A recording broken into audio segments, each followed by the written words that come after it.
नमस्ते। हमारे साप्ताहिक कार्यक्रम अशोक वानखड़े साहब के साथ बातचीत में आपका स्वागत है। अशोक भाई, मैं थोड़ा ट्रेवल किया था तो एक आध मतलब वहाँ बात तो हो रही थी, लेकिन समय की वजह से कुछ बहुत अच्छा किया था आपने और मैंने यहाँ याद किया। अशोक भाई, बहुत सी चीजें भारत में हो रही हैं और उसमें मुझे ऐसा लगता है कि जो पहलगाम में हुआ, उसके बाद जो ट्रंप ने बोला, दुनिया ने जिस तरह से, हम इस समय बिल्कुल आइसोलेटेड है। एक आदमी अगल बगल नहीं दिखाई दे रहा है जो हमारे साथ खड़ा हो, एक देश नहीं दिखाई दे रहा है। ऐसे में सरकार की तरफ से पहल हुई है, 7 डेलीगेशन भेजे जा रहे हैं, लेकिन उसमें भी मेरे जो मैं समझा हूं अशोक भाई, मैं अपनी बात बता दूं फिर आपसे पूछूंगा। मेरी समझ यह है कि मोदी जी जो अपना पूरी तरह से ये प्रूव हो गया है कि मोदी जी कुछ नहीं कर पाए, उसकी जिम्मेदारी लेने के बजाय वो 7 डेलीगेशन को भेज के उनके सिर पे ये ठीकरा फोड़ना चाह रहे हैं कि साहब मैंने तो सब कर लिया, आप कोई अगर नहीं भी आ रहा तो मैं क्या करूं। और इसको ठीक से पॉलिटिसाइज करके एक डेलीगेशन जो ऑल पार्टी होना चाहिए था, उसको वो कुछ सरकारी करण करके उसको वहां भेज रहे हैं। मैं पहले एक इस पे टिप्पणी ले लूं, उसके बाद बात करते हैं अशोक भाई। नहीं, मुझे तो लगता है कि ये जो डेलीगेशन जा रहा है ये पिकनिक पार्टी है at the cost of the tax payers. ये विदेश जाएंगे, 5 स्टार में रुकेंगे, आप आरटीआई अदालत के खर्चे उठा दीजिए, करोड़ों में जाएंगे। मुझे नहीं लगता कि देश की स्थिति किसी को बताने की जरूरत है। हम क्यों अमेरिका को बताएं कि हम सही है, पाकिस्तान गलत है। पूरा विश्व जानता है पाकिस्तान गलत है, अमेरिका जानता है पाकिस्तान गलत है। अमेरिका का सबसे बड़ा wanted terrorist Osama bin Laden Pakistan में शरण लेके बैठा हुआ था। पाकिस्तान, अमेरिका ने खुद सर्जिकल स्ट्राइक करके उसको मारा था। ये बात छुपी थोड़ी है, पूरा वर्ल्ड जानता है पाकिस्तान क्या करता है। इसके पहले एक सर्जिकल स्ट्राइक हमने की, इसके पहले हमने एयर स्ट्राइक की, उसके बाद हमने ऑपरेशन सिंदूर किया। पूरा विश्व निर्भसना करता है, लेकिन पूरा विश्व भारत के साथ खड़ा क्यों नहीं? हमें ये डेलीगेशन क्यों भेजने की जरूरत पड़ी? G20 में क्यों नहीं हम उन G20 के कंट्रीज को बता पाए कि पाकिस्तान आतंकी है और हम क्या है? करोड़ों अब्जों रुपए खर्चा हुआ G20 के मीटिंग पे, और प्रधानमंत्री जी अपने आप फोटो छपवाते रहे, बड़े बड़े पोस्टर्स लगवाते रहे और महिमा मंडन करते रहे, और इस देश के लोगों को ये बताते रहे कि G20 ने मुझे अध्यक्ष कर लिया। आपने G20 से क्या लिया? जी रहा है 7 पूरा का पूरा IMF में बैठा हुआ है। पूरे ने भारत ने बाइकआउट किया, लेकिन भारत की किसी ने नहीं सुनी और पैसा दे दिया। उसके बाद कई ऐसे ऑर्गेनाइजेशन है, एक ऑस्ट्रेलिया, जापान, भारत, अमेरिका, इनका एक संगठन है स्क्वाड। स्क्वाड में क्या हुआ? स्क्वाड में भी कोई मदद नहीं मिली हमें। तो हमारे प्रधानमंत्री जी जाते क्या, फोटो छपवाते हैं और वाह वाह करवाते हैं। डिप्लोमेटिकली कहीं फेल हो गए हम।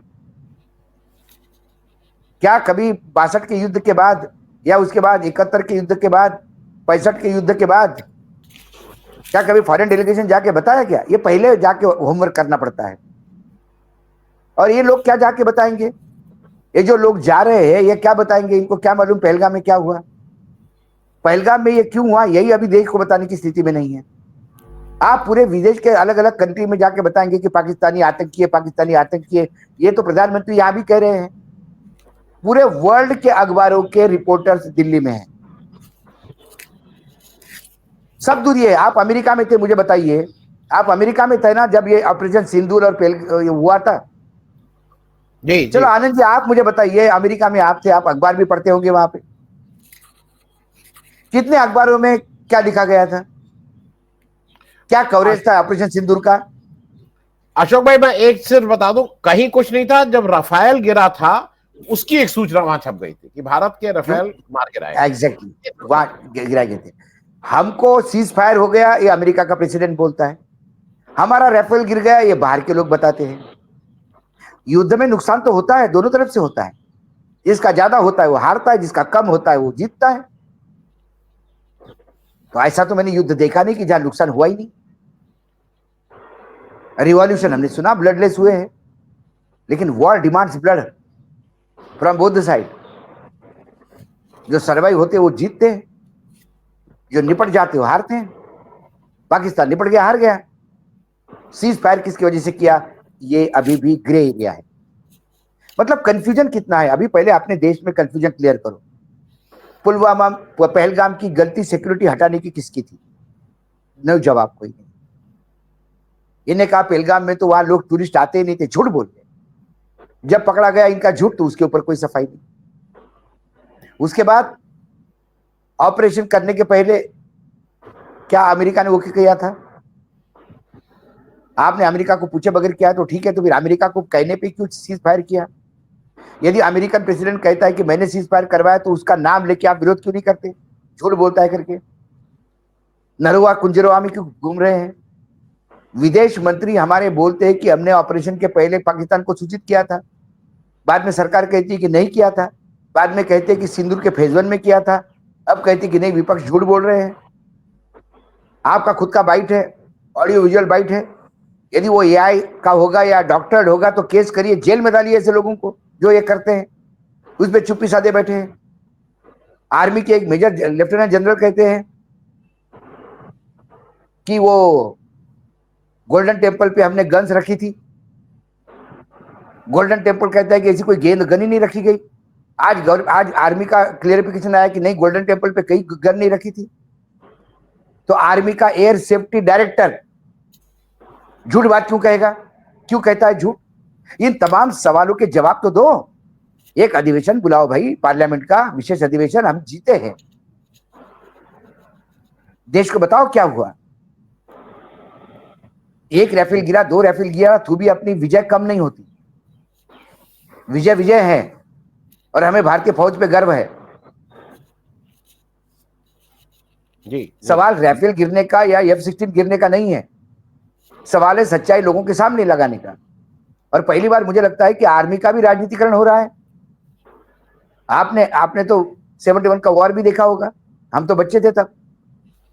उसके बाद कारगिल देखा हमने, उसके बाद एयर स्ट्राइक देखा, दूसरा स्ट्राइक देखा, सर्जिकल स्ट्राइक देखा, ऑपरेशन सिंदूर देखा। पहले ऑपरेशन में तो आर्मी एक बार ब्रीफ करके जाती है, रोज रोज थोड़ी वीडियो रिलीज करती है। आर्मी तो मानो सीरियल चला रही है। सवाल आर्मी से कौन पूछ रहा है कि पाकिस्तान को नुकसान हुआ कि नहीं हुआ, पाकिस्तान के साथ सीज फायर हुआ, पाकिस्तान को हमने हराया, ये आर्मी के पीछे पूरा देश खड़ा है। सवाल सरकार को पूछे जाते हैं, जवाब आर्मी दे रही है। सवाल सरकार को पूछा, यदि मैंने आपको पूछा कि भाई साहब लखनऊ आने के लिए सुबह कौन सी ट्रेन है, और आपके ऑफिस का एक आदमी मुझे बोलता है बार बार, अरे राजधानी मुंबई की 4 बजे निकलती है, राजधानी मुंबई की 4 बजे निकलती है, राजधानी में अच्छी सुविधा है, फास्टेस्ट ट्रेन है, पहली फास्ट ट्रेन है, 24 घंटे में मुंबई पहुंचाती है। अरे मत बता भाई, मैं मानता हूं कि राजधानी मुंबई जाती है, सब ठीक है, मुझे लखनऊ आने की ट्रेन बता। मैं सवाल पूछ रहा हूं, जवाब कोई और दे रहा है, जवाब कुछ अलग दे रहा है। ये डेलीगेशन जाके क्या करेगा? और डेलीगेशन के सामने यदि किसी ने सवाल पूछ लिया अशोका यूनिवर्सिटी के खान का, तो आज पूरे यूरोप और अमेरिका के अखबार में खान के अरेस्ट को लेकर भारत सरकार की किरकिरी हो रही है, ह्यूमन राइट वायलेशन की बात हो रही है। आप न्यूयॉर्क टाइम्स यहां पढ़ सकते हो सर, वॉशिंगटन पोस्ट यहां पढ़ सकते हो, और यहां का टाइम्स ऑफ इंडिया, टेलीग्राफ, ये सारे अखबार जो अखबार है वो अमेरिका में पढ़ सकते हैं। पूरे विश्व में इतने गुजराती है। गुजरात समाचार पे पिछले 20-25 साल पुराना एक केस निकाल के ईडी की रेड करके मालिक को अरेस्ट किया। क्या ये खबर लोगों को नहीं है, बाहर के गुजरातियों को? यदि इन डेलीगेट्स को किसी ने सवाल पूछा कि आप मुझे बता दीजिए पहलगाम में सिक्योरिटी के लैप्स कैसा हुआ, इतने लोग मर गए, इसके लिए रिस्पॉन्सिबल कौन है? आपके मंत्री सरेआम गाली देते हैं एक डेकोरेटेड कर्नल को, क्योंकि वो मुसलमान स्त्री है, उसको आतंकियों की बहन कहते हैं। What is your government doing? आपके यहां आपका रूलिंग पार्टी का मेंबर चीफ जस्टिस को कोर्ट के राष्ट्रद्रोही और देश तोड़ने वाला बोलते हैं। What your government is doing? आप क्या एक पढ़े लिखे प्रोफेसर को आप जेल में डालते हैं? What your government is doing? आपके यहाँ अंतरराष्ट्रीय स्तर की लड़कियां जो ओलंपिक में गोल्ड मेडल मिलती है, विदेशों में होती, तो उनका कितना मान, आपका एक सांसद उसकी इज्जत लूटता है, वो एफआईआर नहीं कर पाती। What your government is doing? सवालों की बौछार आ गई तो आपका डेलीगेशन जवाब दे पाएगा? नहीं अशोक भाई, मैं सिर्फ एक चीज बोल दूं, पहले देश के लोगों को तो बता दो ना, फिर जाके विदेशियों को बताओ कि मैंने क्या यही तो कहा। आज भी मैं एक टेलीविजन पे एक प्रोग्राम सुन रहा था, अंग्रेजी टेलीविजन पे। सर 11 मिनट का क्लिप है। वो जो महिला अध्यक्ष है महिला आयोग की हरियाणा रेनू की, भाटिया से, हाँ, रेनू भाटिया रेनू तो भाटिया, से वो 11 मिनट तक वो एक ही सवाल पूछती रही anchor.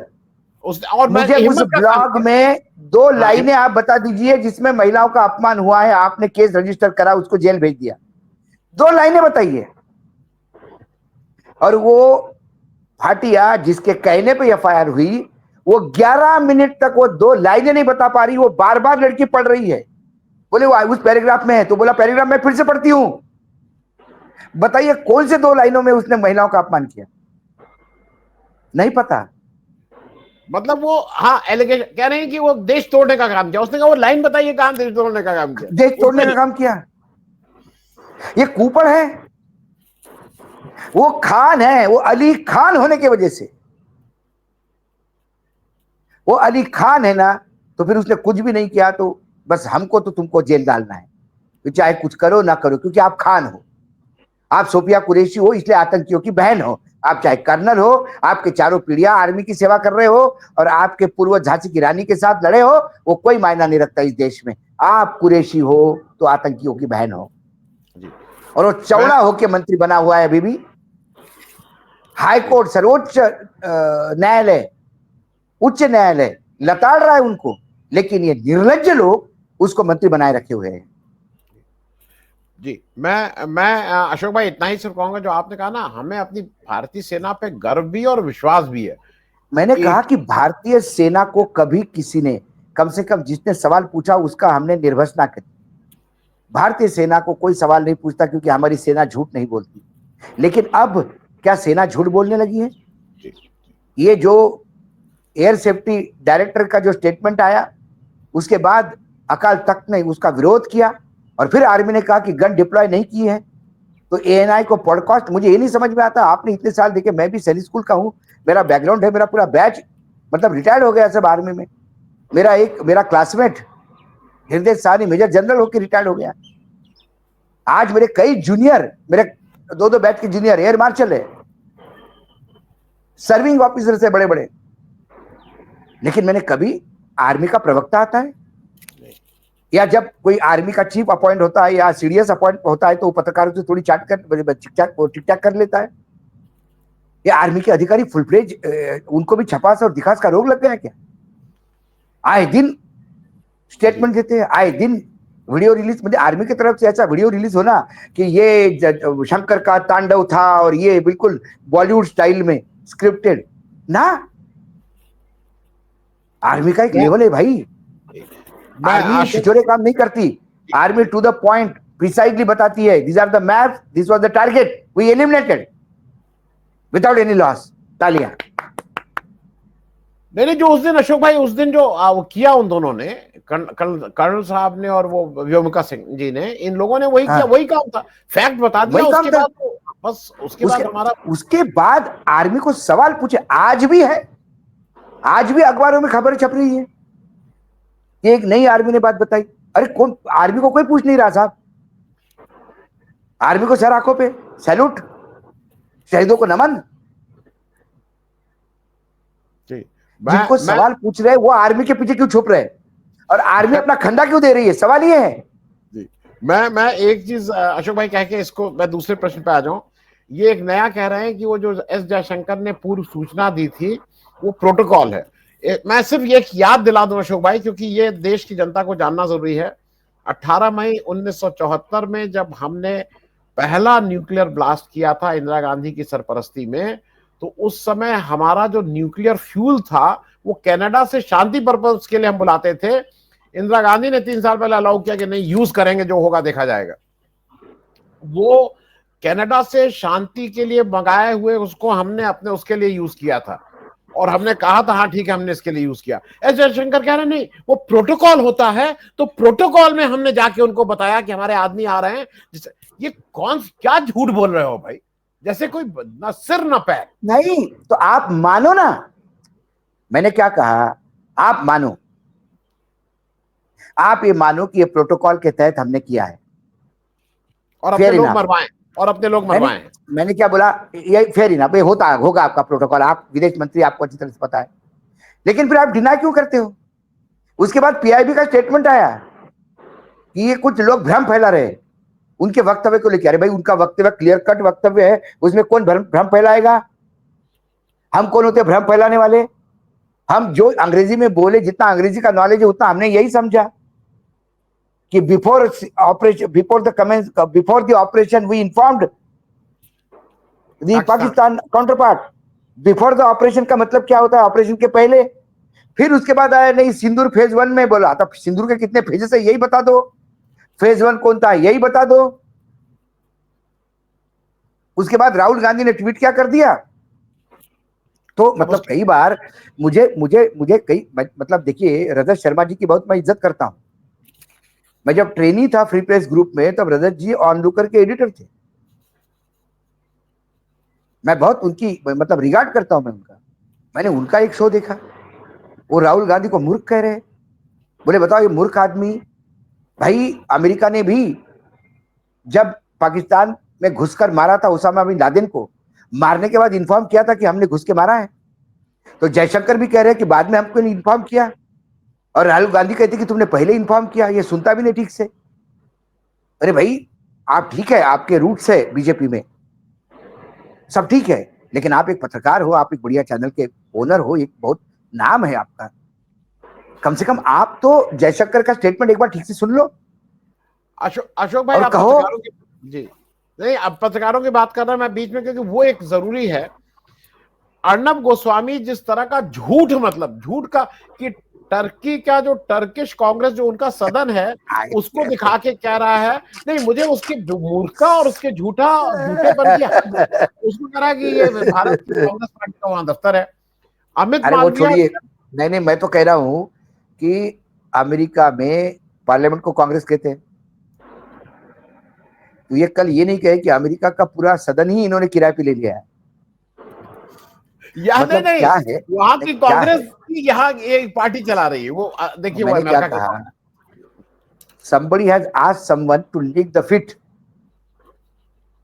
somebody has asked someone to lick the feet, he started licking ass, can't help it, can't help it।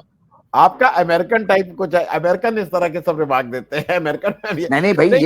ये तो देखिए, ये तो आदरणीय Donald Trump, my friend Donald Trump ने कहा कि when I went for a reciprocal taxation, the many country started licking my ass. उन्होंने कहा है अमेरिकन में, मतलब भाषा में कहा। तो मैंने ट्रंप साहब को आदर से रखा है। हो सकता है यहाँ पे हो गया तो मैं मेरे शब्द वापस भी लेता हूँ, आप चाहे तो इसको एडिट करें। लेकिन मैंने वही कहा नहीं कि करूंगा। नहीं नहीं, मैं जिस जगह से अशोक भाई आता हूँ, इस वार्ता को यहीं समाप्त कर देंगे। वहां पे शरीर के किसी और अंग को चाटने के लिए बोला जाता है। जब मैं ईस्टर्न यूपी और बिहार से आता हूँ, उनसे पूछ नहीं लीजिए। नहीं, वो तो भयानक है। वो उसको उसको अमेरिकन लोग भी नहीं कह पाएंगे। तो ये मैं कहता हूं, तो उसमें क्या मतलब, आप चाटुकारिता की हद है। कितना आप मतलब कितना गिरोगे आप। खैर, खैर नहीं, एक दूसरा मेरे ख्याल में, मेरी नजर में पहली बार कांग्रेस पार्टी ने एक कोई ऐसा काम किया जिससे कुछ समझ में आया। अमित मालवीय और अर्नब गोस्वामी के ऊपर जो एफआईआर थी, वो कांग्रेस पार्टी अगर अपना काम, जो उसका ये काम है, उसको ये करना है, अगर गलत कोई बोले तो अगर ऐसे अपना कई काम कर सवाल रही। है जिस सवाल पे कांग्रेस को टूट पड़ना चाहिए, उसमें कांग्रेस सबसे पीछे होती है। और क्यों होती है पीछे? ये मीडिया परसेप्शन बनाना होता है। अब आपके पास मीडिया में ही ऐसे लोग बैठे हैं, मीडिया हैंडल करने वाले, जो बीजेपी के पेरोल पे हो या बीजेपी के स्लीपर सेल हो, तो आप क्या कर सकते हैं? वो वही काम करेंगे जिससे कांग्रेस डूबेगी। कांग्रेस को डुबाने का काम करेगी ना। और ये सारी दुनिया जानती है कांग्रेस में कौन स्लीपर सेल बैठा हुआ है। लेकिन कांग्रेस जानते हुए भी अनजान बनी हुई है। ये कांग्रेस की महानता है सर। क्योंकि कांग्रेस इस मुगालते में कि एक दिन लोग बीजेपी से थक जाएंगे और हमको वोट कर देंगे। नहीं, मेरा प्रश्न यह है कि जो कम से कम एफआईआर की गई, आपको लगता है कि इससे कुछ, मतलब उनको आप कुछ भी बोलते जाएंगे? एफआईआर अमित मालवीय और नहीं, अर्नब गोस्वामी, उनके एफआईआर से देखिए, उनके एफआईआर से कुछ नहीं होगा। उनके एफआईआर उन्होंने जिस राज्य में भी की हुई, यदि वो कांग्रेस शासित राज्य है तो थोड़ा बहुत हलचल होगी, बाकी जगह हाईकोर्ट सुप्रीम कोर्ट से कुछ नहीं होगा। जिस आदमी के वजह से दो आर्किटेक्ट ने, तो पति पत्नी ने आत्महत्या की हो, उसको सुप्रीम कोर्ट डायरेक्ट बेल दे देता है, सारी चीजें इग्नोर करके। जिस प्रोफेसर खान ने कुछ नहीं लिखा उसको अरेस्ट होता है, और जो आतंकियों की बहन कहता है एक डेकोरेटेड ऑफिसर को, वो मंत्री पद पे लाल दिए की गाड़ी में घूमता है। ये मोदी जी का नया भारत है, ये मोदी जी का नया भारत है। लेकिन लेकिन एक जगह अशोक भाई ये रखें, मैं इसलिए कह रहा हूं कि एक उम्मीद बहुत बड़ी जगी है, बहुत बड़ी। चंद्रचूड़ साहब के जाने के बाद, चंद्रचूड़ साहब भी उम्मीद लाए थे लेकिन हम सब लोग ठगे गए, उन्होंने हम सबको ठगने में कामयाब रहे थे। एक उम्मीद आई थी जस्टिस संजीव खन्ना, लेकिन जो जस्टिस गवई अभी आए हैं, मैं इसलिए बोल रहा हूं कि जस्टिस गवई एक पॉलिटिकल फैमिली से आते हैं। उनके पिताजी को, मालूम नहीं कितने लोगों को पता है कि दीक्षा भूमि को बनाने वाले उनके पिता एक उस तरह के सपने को देख के आते हैं, और वो चुप बैठने वाले व्यक्ति नहीं है। महाराष्ट्र, मैं और इसलिए कह रहा हूं, महाराष्ट्र सरकार ने 100% ये कहा, अब उसको आज करना पड़ा। महाराष्ट्र सरकार ने जिस तरह से उनको अपमानित करने की कोशिश की, वो आरएसएस के इशारे पे की कि वो एक ब्राह्मण मुख्यमंत्री के नाते इस तरह का काम किया, या उनको बैकफुट पे करने की कोशिश थी। जस्टिस गवई उसको चुपचाप सुने नहीं, उन्होंने उसको कहा, लेकिन कल उन्होंने फिर कहा कि इसको ब्लो अप ना किया जाए। मैं इस पूरे इंसिडेंट पे जो जस्टिस गवई का एक 6 महीने का है, 23 नवंबर को चले जाएंगे, ये क्यों इतने परेशान है बीजेपी वाले, क्या उनको दिक्कत है जस्टिस गवई? दो चीजें हैं। जस्टिस गवई के बारे में बोलने के पहले मैं भी आपको एक बात बता दूं। जो रासू गवई थे, उनके पिता, मेरे पिता का बड़ा स्नेह था उनसे। अच्छा। और जब दिल्ली में वो सांसद थे तो मेरे अभिभावक थे। जब वो राज्यपाल थे, जब भी राज्यपाल के हैसियत से पटना से या केरल से जब भी वो वापस आते थे, दिल्ली आते थे, तो सबसे पहले पूरे परिवार को बुलाते थे। अशोक सुनबाईला घेऊन ये, सुनबाई मतलब डॉटर इन लॉ। तो हम पूरा जाते थे, खाना खाते थे, अरे तुम केरल आ जाओ, मैं हूँ। तो दादा के साथ मेरे बहुत ही घनिष्ठ संबंध थे, मतलब बहुत। दादा के साथ वाले सभी लोग जानते हैं इस बात। भूषण जी तब हाईकोर्ट में प्रैक्टिस करते थे नागपुर के, कई बार आते थे, तो भूषण जी के साथ भी मेरा वार्तालाप होता था। लेकिन जब वो जस्टिस बन गए तब से दूरी हमने रख ली, क्योंकि फिर मैं मिला ही नहीं। ये कारण भी होता है कि एक जज के साथ मुझे लगता है कि अपन थोड़ा सा दूरी रखो। हालांकि वो मानते हैं कि जज को आम आदमी से मिलना चाहिए, लेकिन मैंने सोचा कि संबंध है तो आप दूर रहो, ज्यादा अच्छा है। रासू गवई जी के साथ एक खासियत और है, all across the party line उनके इतने बेहतरीन संबंध थे। मैं दर्शकों को बता दूं, रासू गवई से मतलब जो अपने इस समय के चीफ जस्टिस साहब है, उनके पिताजी, जो पिताजी, हमारे दादा के इतने अक्रॉस द पार्टी लाइन संबंध थे कि वो अटल जी को अटल करके बोलते थे, और अटल जी उन्हें रासू कहते थे। मैंने लोकसभा में, मैं उस बात का गवाह हूं। अटल जी प्राइम मिनिस्टर और अटल जा रहे उधर से, इन्हें कहा अटल जी एकदम बूढ़े, रासू, दोनों की बिल्कुल ऐसे गला भेंट हुई, हाथ पकड़ के उसके कमरे में ले गए उनको, अपने पीएम ऑफिस में, पार्लियामेंट में होता है। ये उस आदमी की दोस्ती थी across the party line. Maharashtra में भी हर आदमी उनको चाहता था। उनका दलित होना, और जब बीजेपी की सरकार एक वोट से गिरी, तब रासू गवई लोकसभा में थे। अटल जी ने उनको रिक्वेस्ट की, तब उन्होंने कहा अटल दोस्ती अपनी जगह पे, लेकिन इसमें थोड़ा ये पार्टी की मेरी आइडियोलॉजी जो है वो आप लोगों के साथ कभी हो ही नहीं सकती, तो ये नहीं होगा। ये रासू गवई थे। उसके बाद भी अटल जी ने बुरा नहीं माना। अटल जी उसके बाद फुल प्लेज 5 साल के लिए प्राइम मिनिस्टर बने, तब भी उनके संबंध वैसे बने रहे। लेकिन अब मैं दूसरी बात पे आता हूं। एक दलित का चीफ जस्टिस बनना, ये मनुस्मृति के वालों को कभी गले नहीं उतरेगा। इनकी मजबूरी थी कि उनको चीफ जस्टिस बनाना, क्योंकि सीनियरिटी में थे वो। अभी सीनियरिटी यदि वो क्रॉस करते तो बवाल हो जाता देश में, ये उस बात को जानते हैं। तो आप सीक्वेंस देखिए, गवई जी आने के पहले ही संजीव खन्ना पे बुरी तरह से हमले होते हैं कि चीफ जस्टिस राष्ट्र तोड़ रहा है, देशद्रोह का काम कर रहा है, निशिकांत दुबे। पार्लियामेंट अपने आप को सुप्रीम कोर्ट सुपर समझ रहा है, पार्लियामेंट से भी उपराष्ट्रपति। तब से दबाव में लाने का काम हो रहा है। जिस दिन रासू गवई जी ने शपथ ली, उस दिन राष्ट्रपति जी ने 14 सवाल पूछे। राष्ट्रपति जी को पूरा अधिकार है कि वो सुप्रीम कोर्ट के जज को बुला के पूछ सकती है, ओपिनियन ले सकती है, लेकिन उन सवालों को पब्लिक करके एक प्रेशर लाने का सुप्रीम कोर्ट के ऊपर प्रयास किया गया। लेकिन वो भूषण गवई है, रासू गवई के बेटे हैं, वो हंसते हुए सबको सहन लेते हैं और सही समय पे सही जवाब देते हैं। वो दादा की खासियत थी, यानी रासू गवई जी। अब अगला ऑनस्लॉट उन्होंने उन पे महाराष्ट्र में किया, उनके होम स्टेट में, जब वो अपने माता और पत्नी के साथ महाराष्ट्र के और गोवा के बार एसोसिएशन ने उनका सम्मान रखा। ये जो प्रोटोकॉल का ऑर्डर महाराष्ट्र गवर्नमेंट ने निकाला है, ये ऑर्डर निकालने की जरूरत ही नहीं, इट इज ऑलरेडी देयर। ये तो ऐसा ऑर्डर हो गया कि गृह मंत्री कल ऑर्डर निकाले कि भाई कोई भी चोर पकड़ने के बाद उसको जेल में डाला जाए। ये नया order, that blue book exist, protocol government ministry of homes का ऑलरेडी एक, आप वेबसाइट पे जाइए आपको सारा प्रोटोकॉल दिख जाता है।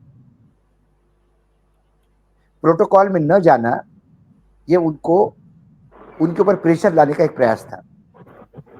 लेकिन गवई जी ने कहा कि मुझे इससे कोई फर्क नहीं पड़ता, क्योंकि मैं अमरावती जाता हूं तो नागपुर से मैं पायलट गाड़ी और फॉलो गाड़ी को भी मना कर देता हूं, ये सायरन बजाते हुए मत लेके जाइए। क्योंकि जो आदमी गरीबी से लोअर मिडिल क्लास से उठा हो, झोपड़पट्टी में रहता हो, टाटपट्टी के स्कूल में पढ़ के आया हो, जिसके पिताजी ने दलित की राजनीति कर दलितों के उत्थान के लिए पूरा जिंदगी लगा दी हो, वो वकील बने, आर्किटेक्ट बनना चाहते थे, पिताजी के कहने पे वकील बने। गवई साहब ने हमेशा कहा कि मैंने 2 बेटे हैं, बोले मेरे 2 बेटों को मैंने एक को समाज की सेवा के लिए भेजा और एक को शरीर के इसके लिए भेजा। एक को डॉक्टर बनाया ताकि वो लोगों के शरीर की सेवा कर, और एक समाज की सेवा करेगा वकील। वो हमेशा हंसते हुए कहते। तो अब ये सुप्रीम कोर्ट के चीफ जस्टिस हो गए तो गले कैसी उतरेगी।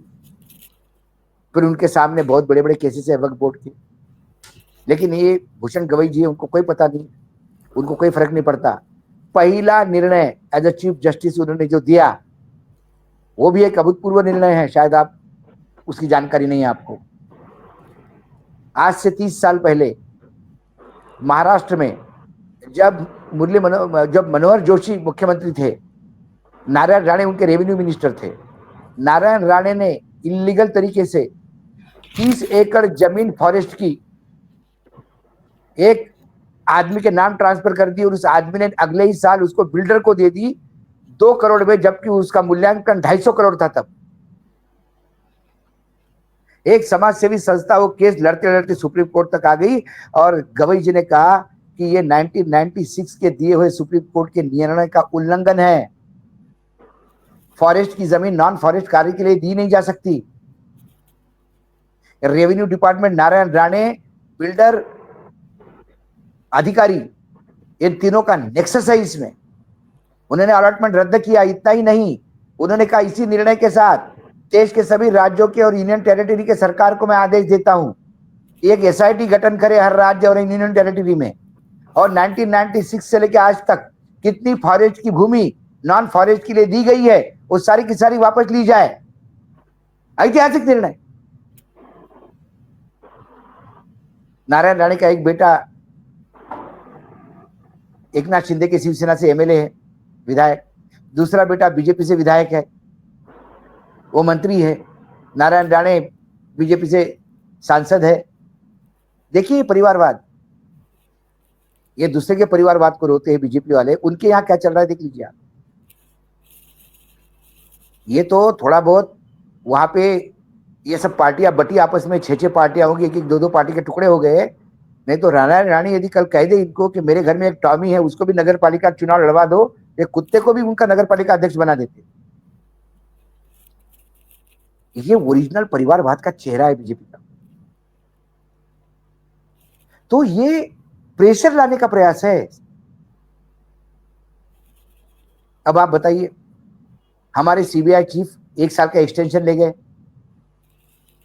भाई संजीव खन्ना की वजह से, संजीव खन्ना ने न्यूट्रल रहे तो सीबीआई चीफ का राहुल गांधी ने मना किया, संजीव खन्ना चुप रहे, प्रधानमंत्री की चली नहीं तो नया अपने अपॉइंट नहीं हो पाया। तो अगली बार नए चीफ जस्टिस आए तो एक आध मीटिंग उन्होंने भूषण गवई जी के भी उसमें करनी थी, लेकिन उन्हें लगा भूषण गवई यहाँ 7-8 महीने के लिए है और फिर किरकिरी हो, इसलिए 1 साल का दे दिया। दूसरे हमारे इंटेलिजेंस ब्यूरो के डायरेक्टर, उनको 1 साल का एक्सटेंशन मिला है कल। उनको बख्शिश मिला है पहलगाम होने का, इंटेलिजेंस फेलियर का बख्शिश 1 साल का एक्सटेंशन। क्या कहोगे आप इसको? क्या जवाब है सरकार के पास? कोई जवाब नहीं। जी जी, मैं सिर्फ इतना कह दूं खत्म करने से पहले अशोक भाई, प्रार्थना यह है कि ये बख्शीश मिली हो, मेहनताना ना मिला हो। आप सबका इस चर्चा में भाग लेने के लिए बहुत नहीं, वो डाउट है, वो सवाल तो है ही। पहलगाम हुआ, होने दिया गया, करवाया गया, 3 सवाल है। और एक ही पुलवामा हुआ, होने दिया, करवाया गया, 3 सवाल है। और हमारे यहाँ का कौन व्यक्ति जिम्मेदार था, ये तो पता लगना ही चाहिए। किसकी चूक थी? जवाबदेही तय होनी चाहिए, जवाबदेही। मैं ये मानता हूं, चलो पुलवामा और इसमें दोनों जगह पे सरकार ने नहीं करवाया, बिल्कुल मैं मानता हूं, क्योंकि मैं मानता हूं सरकार कितनी भी बुरी है नहीं कर सकती, लेकिन होने दिया क्या? नहीं, किसकी गलती थी? वो गलती तो बताइए ना, किसकी गलती थी? वो गलती आप बता ही नहीं रहे। आप उसको जो गलती पूछे उसको आप गाली देना और देशद्रोही कर रहे हैं। खैर अशोक भाई, बहुत बहुत धन्यवाद। Thank you so much.